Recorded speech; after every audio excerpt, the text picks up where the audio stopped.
ভোটে অনিয়ম, কারচুপি ও নির্বাচন পরবর্তী সহিংসতার প্রতিবাদে রাজধানীতে বিক্ষোভ করেছে জামায়াতের নেতৃত্বাধীন ১১ দলীয় জোট। তবে অভিযোগ থাকলেও কাল শপথ নেবেন ১১ দল থেকে নির্বাচিতরা।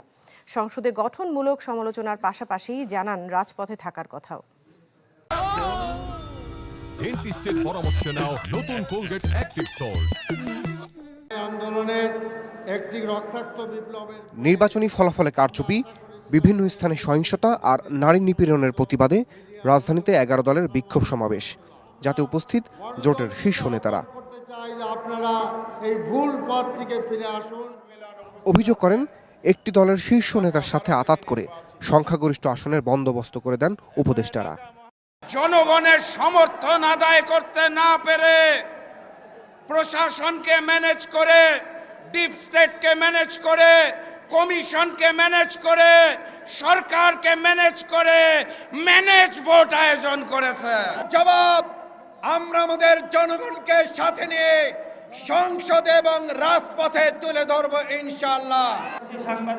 ১১ দলের জোট নেতাদের অভিযোগ, ক্ষমতায় বসার আগেই জনগণের উপর নির্যাতন শুরু করেছে বিএনপি।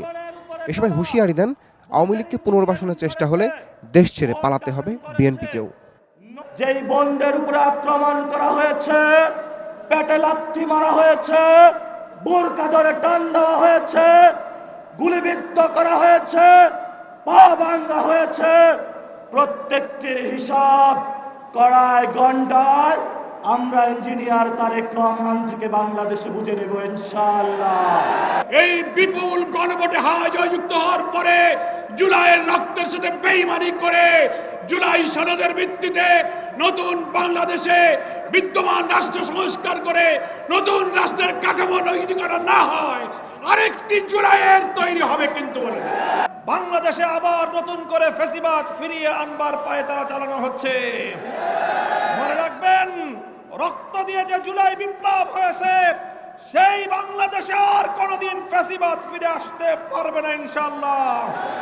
বিক্ষোভ সমাবেশে নির্বাচন কমিশনের প্রতি আহ্বান জানানো হয় দ্রুত সময়ের মধ্যে নির্বাচন সংশ্লিষ্ট অভিযোগের নিষ্পত্তি করার।